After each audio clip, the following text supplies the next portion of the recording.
उपास्महे नृसिंहाख्यं ब्रह्मवेदान्तगोचरं भूयो लालितसंसारच्छेदहेतुं जगद्गुरुं श्रीविद्यां जगतां धात्रीं सर्गस्थितिलयेश्वरीं नमामि ललितां नित्यं भक्तानामिष्टदायिनीं श्रुतिस्मृतिपुराणानाम् आलयं करुणालयं नमामि भगवत्पादशङ्करं लोकशङ्करं।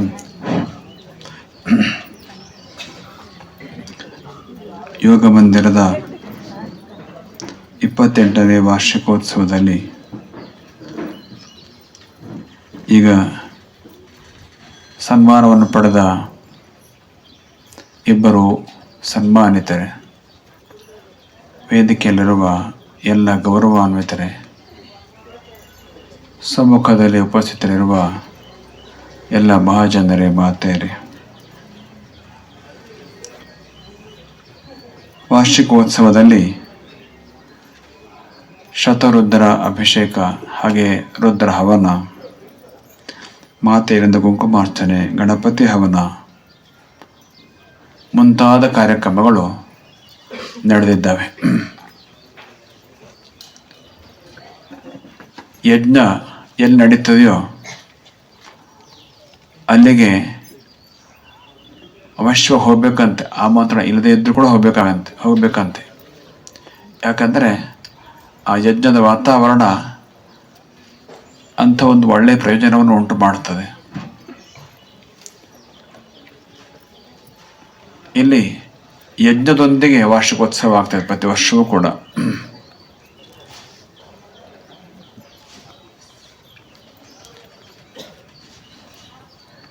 ಯೋಗ ಮಂದಿರ ಹೆಸರನ್ನು ಇಟ್ಟಾಗಲೇ ನಮ್ಮ ಮನಸ್ಸಿನಲ್ಲಿ ಪ್ರಧಾನವಾಗಿ ಇದ್ದ ಉದ್ದೇಶ ಯೋಗದ ಪ್ರಚಾರ.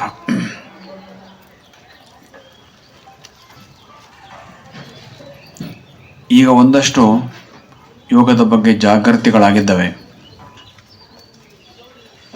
ಮತ್ತು ಕೆಲವು ಸಂಸ್ಥೆಗಳು ಕೂಡ ಕೆಲಸ ಮಾಡ್ತಾ ಇವೆ.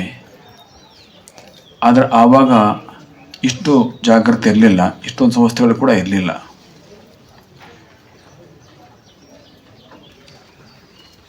ಆ ಹಂತದಲ್ಲಿ ಪ್ರಾರಂಭ ಮಾಡಿದ ಒಂದು ಸಂಸ್ಥೆ ಯೋಗವು ಸೇರಿದಂತೆ ಇನ್ನು ಬೇರೆ ಬೇರೆ ಅನೇಕ ಕೆಲಸಗಳನ್ನು ಮಾಡ್ತಾ 28 ವರ್ಷಗಳನ್ನು ಪೂರೈಸ್ತಾ ಇದೆ. ನಾವೆಲ್ಲ ಒಂದು ಮಾತನ್ನು ಕೇಳ್ತೇವೆ,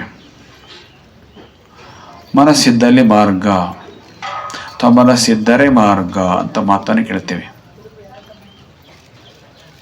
ಸಾಮಾನ್ಯವಾಗಿ ಈ ಮಾತು ಯಾವಾಗ ಬರ್ತದೆ? ತುಂಬ ಸಮಸ್ಯೆಗಳು ಸಿಕ್ಕಾಕೊಂಡು ದಾರಿ ಕಾಣೋದಿಲ್ಲಪ್ಪ, ಹೆಂಗೆ ಮಾಡಬೇಕಾಯ್ತು ಅಂತ ಕೂತಿರುವಾಗ ಯಾರು ತಿಳಿದ್ರು ಹೇಳ್ತಾರೆ, ಇಲ್ಲ ಮನಸ್ಸಿದ್ದ ಮಾರ್ಗ ಇದ್ದೇ ಇರ್ತದೆ, ನೀ ಗಟ್ಟಿ ಮನಸ್ಸು ಮಾಡು ಅಂತ ಹೇಳ್ತಾರೆ. ಅಥವಾ ವ್ಯಸನಗಳಿಗೆ ತುಂಬ ಒಳಗಾಗಿ ಎಷ್ಟು ಮಾಡ್ರೂ ವ್ಯಸನಗಳಿಗೆ ತೀರಿ ಬರಲಿಕ್ಕೆ ಆಗೋದಿಲ್ಲ ಅನ್ನೋ ಸ್ಥಿತಿ ಇದ್ದವಾಗ, ಅಥವಾ ರೋಗಗಳಿಗೆ ಒಳಗಾದಾಗ,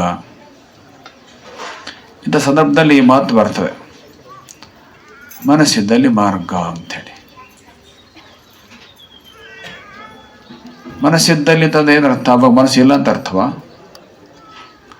ಅಂದರೆ ಸಮಸ್ಯೆ ಸಿಕ್ಕಾಕೊಂಡಾಗ ಅವನು ಮನಸ್ಸೇ ಅಸ್ತಿತ್ವ ಕಳ್ಕೊಂಡ್ಬಿಟ್ಟಿದ್ದ ಅರ್ಥವೇನು?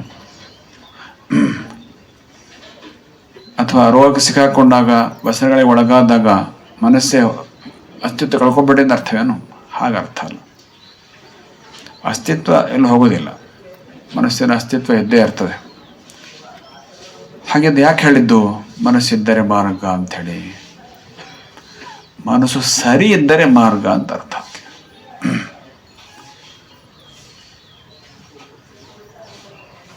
ಅಂದರೆ ಸರಿಯಾದ ಸ್ಥಿತಿಯಲ್ಲಿ ಮನಸ್ಸಿದ್ರೆ ಸಮಸ್ಯೆಯನ್ನು ಹೊರಬರೋಕ್ಕೆ ಸಾಧ್ಯ ಇದೆ ಅಂತ. ಮನಸ್ಸು ಸರಿ ಇಲ್ಲ ಅಂತಂದರೆ ಹಾಗಾಗಿ ಹಾಗೆ ಹೇಳ್ತಾರೆ, ಮನಸ್ಸು ಸರಿ ಇದ್ದರೆ ಮಾರ್ಗ ಅನ್ನುವ ಅರ್ಥದಲ್ಲಿ ಮನಸ್ಸಿದ್ದರೆ ಮಾರ್ಗ ಅಂತ ಹೇಳ್ತಾರೆ. ಇಂಥ ಒಂದು ಸರಿ ಇರುವಿಕೆ ಇದೆಯಲ್ಲ, ಇದನ್ನು ಪಡ್ಕೊಳ್ಳೋದೇ ಯೋಗದ ಮುಖ್ಯ ಉದ್ದೇಶ.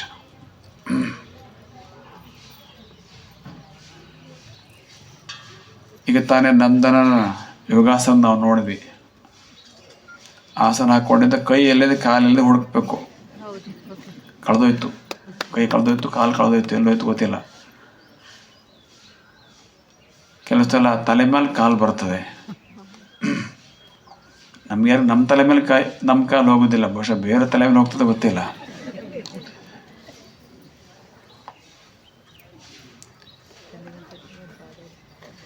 ಆಸನಗಳು, ಹಾಗೆ ಪ್ರಾಣಾಯಾಮಗಳು, ಆಹಾರ ನಿದ್ದೆಗಳ ನಿಯಮಗಳು, ಇವುಗಳೆಲ್ಲರ ಮೂಲಕ ನಾವೇನು ಮಾಡ್ತೀವಿ ಅಂದರೆ ಮನಸ್ಸನ್ನು ಸರಿಸ್ಥಿತಿ ಇಟ್ಟುಕೊಳ್ಳೋ ಪ್ರಯತ್ನ ಮಾಡ್ತೀವಿ. ಮನಸ್ಸನ್ನು ಸರಿಸ್ಥಿತಿ ಇಡೋದಕ್ಕೆ ಆಸನಗಳು ಕೂಡ ಸಹಕಾರಿ,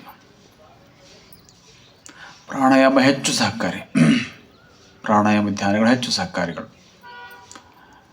ಒಟ್ಟಾರೆ ಮನಸ್ಸನ್ನು ಸರಿಯಾಗಿ ಇಟ್ಕೊಂಡಿದ್ದರೆ ಆಗ ದಾರಿ ಸಿಗ್ತದೆ. ಬದುಕಿನ ಕೊನೆಯ ಸ್ಥಿತಿ ಬಂದವನಿಗೆ ಒಂದು ಹೊಸ ದೊಡ್ಡ ಪ್ರಶ್ನೆ ಹೊರಟ್ಕೊಳ್ತದೆ, ಮುಂದೇನು ಅಂತ.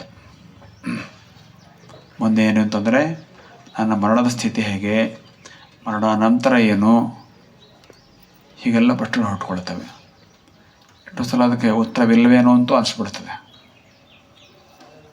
ಇಂಥ ಸಂದರ್ಭದಲ್ಲಿ ಇದು ಉತ್ತರ, ಮನಸ್ಸು ಸರಿ ಇದ್ದರೆ ಮಾರ್ಗ ಅನ್ನುವಂಥ ಉತ್ತರ. ಅಂದರೆ ದಿನಾಲೂ ಆತ ಬೆಳಗ್ಗಿನ ವೇಳೆಯಲ್ಲಿ ಬ್ರಾಹ್ಮಿ ಮುಹೂರ್ತದಲ್ಲಿ ಮನಸ್ಸನ್ನು ಸರಿ ಮಾಡ್ಕೊಳ್ತಾ ಬರ್ತಾ ಇದ್ದರೆ ಅಂಥವರಿಗೆ ಬದುಕಿನ ಕೊನೆಯ ಹಂತದಲ್ಲಿ ಈ ರೀತಿಯ ಪ್ರಶ್ನೆ ಹುಟ್ಕೊಳ್ಳೋದಿಲ್ಲ, ಅದು ಹುಟ್ಟುಕೊಂಡು ಅದಕ್ಕೆ ಉತ್ತರ ಇಲ್ಲ ಅಂತ ಅನಿಸೋದಿಲ್ಲ. ಅದೇ ಭಾಳ ವಿಚಿತ್ರ.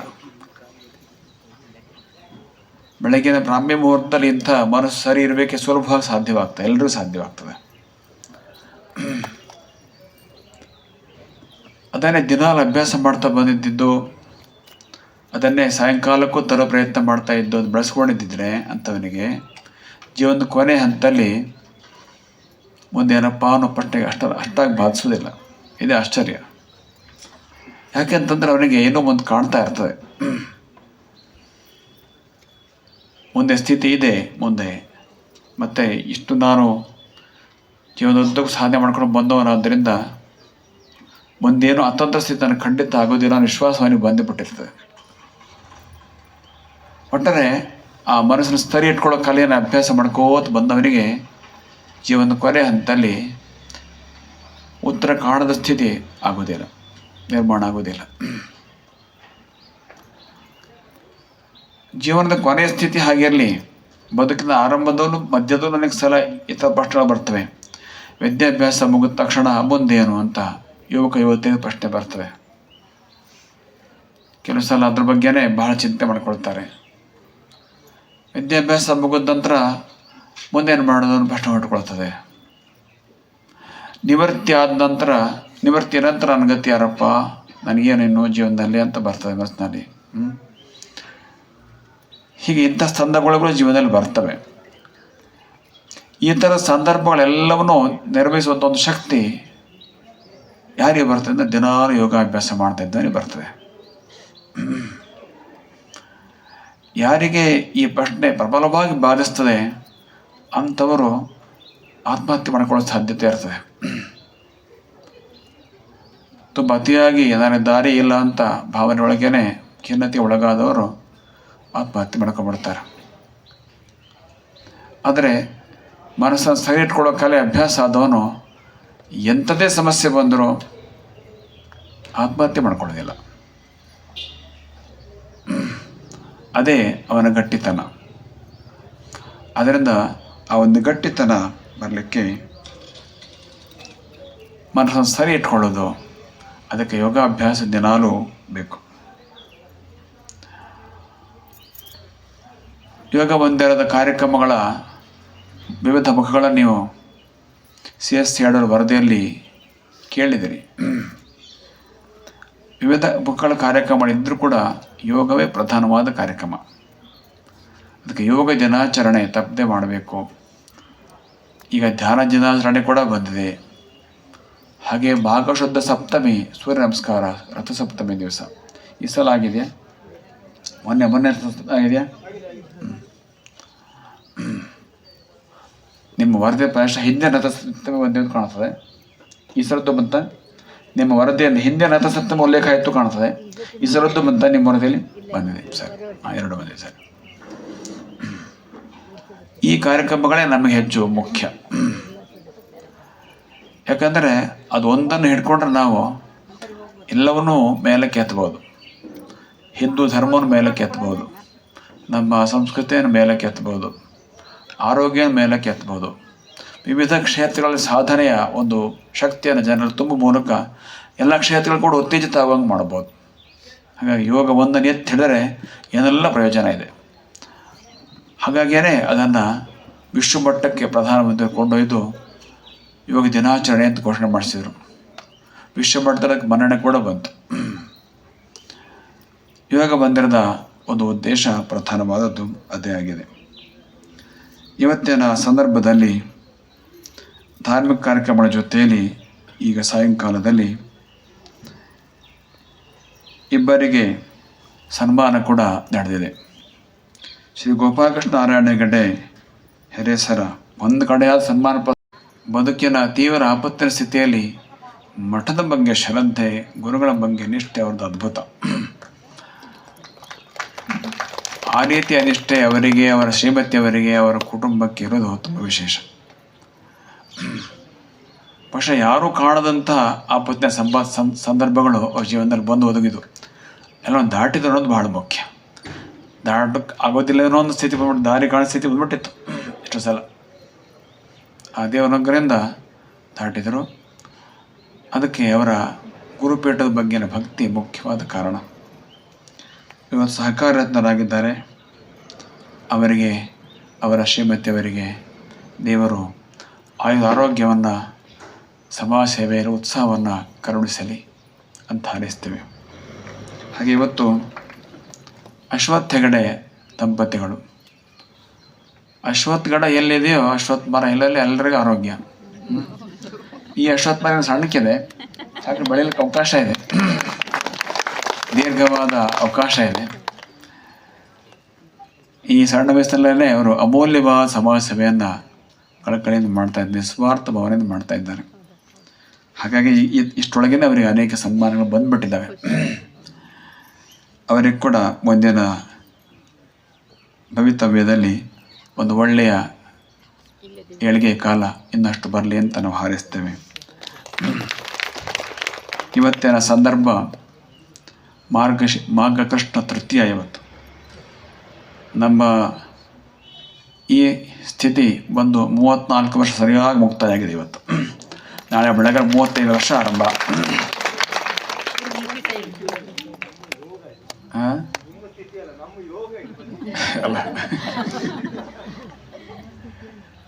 ನಮ್ಮ ಈ ಸ್ಥಿತಿಗೆ 34 ವರ್ಷ ಕಳೀತು ಅಂತ ಹೇಳ್ತಾ ಇರೋದು.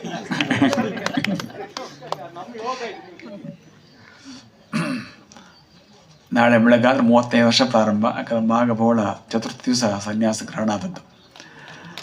ಸನ್ಯಾಸ ಗ್ರಹಣ ಆ ದಿವಸ ನಡೆದಿದ್ದು. ಅನೇಕರು ಪೀಠಾರೋಹಣ ಅಂತ ತಿಳ್ಕೊಂಡಿದ್ದಾರೆ. ಆಗಿನ ಆಳ್ತ ಮಳ್ಳವರು ಅದು ಕಲ್ಪನೆ ಇಲ್ಲ. ಅವ್ರಿಗೆ ಪೀಠಾರೋಹಣ ಹಾಕ್ಕೊಂಡು ಶುರು ಮಾಡಿಬಿಟ್ಟಿದ್ರು. ಹಾಗಾಗಿ ಆಮೇಲೆ ಬದಲಾವಣೆ ಮಾಡೋಕ್ಕೂ ಆಗಲಿಲ್ಲ. ಅದನ್ನು ಅದೇ ಹೆಸರಲ್ಲಿ ಕಾರ್ಯಕ್ರಮ ಆಗೋಯ್ತು. ಪೀಠಾರೋಹಣ ಆನಂತರ ಆಗಿದೆ. ಪೀಠಾರೋಹಣ ಪ್ರತ್ಯೇಕ ಕಾರ್ಯಕ್ರಮ, ಅದು ಪ್ರತ್ಯೇಕ ವಿಧಾನಗಳಿದ್ದಾವೆ. ಅದಕ್ಕೆ ಒಟ್ಟಾರೆ ಈ ಒಂದು ಜವಾಬ್ದಾರಿ ಬಂದು ಎಷ್ಟು ವರ್ಷಗಳು ಬಂದಿದ್ದಾವೆ. ದೇವರ ಶಕ್ತಿ, ದೇವರ ಅನುಗ್ರಹ, ಗುರುಗಳ ಒಂದು ಶಕ್ತಿ, ಗುರುಗಳ ಅನುಗ್ರಹ, ಹಾಗೆ ನಿಮ್ಮೆಲ್ಲರ ಜನರ ಶಕ್ತಿ, ಈ ಮೂರು ಸೇರಿದ್ದರಿಂದ ಎಲ್ಲೂ ಎಡುವಂಥ ಪ್ರಸಂಗ ಬರದೆ ಇಷ್ಟು ವರ್ಷ ದಾಟ್ಕೊಂಡು ಬಂದಿದೆ.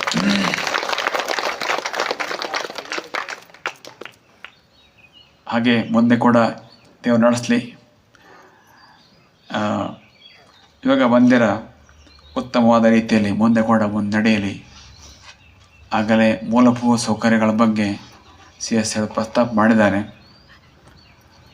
ಇನ್ನಷ್ಟು ಅವಶ್ಯಕತೆ ಇದೆ ಅಂತ ತಿಳಿಸಿದ್ದಾರೆ. ಅದ್ರ ಬಗ್ಗೆ ಕೂಡ ಎಲ್ಲರ ಸಹಕಾರ ಇರಲಿ. ಇವತ್ತು ಅನೇಕ ಸ್ಪರ್ಧೆಗಳಿಗೆ ಬಹುಮಾನ ವಿತರಣೆ ಇನ್ಮೇಲೆ ಆಗಲಿಕ್ಕಿದೆ. ಸ್ಪರ್ಧಾ ವಿಜೇತರಿಗೆಲ್ಲರಿಗೂ ಕೂಡ ವಿಶೇಷವಾದ ಅನುಗ್ರಹ ಇರಲಿ.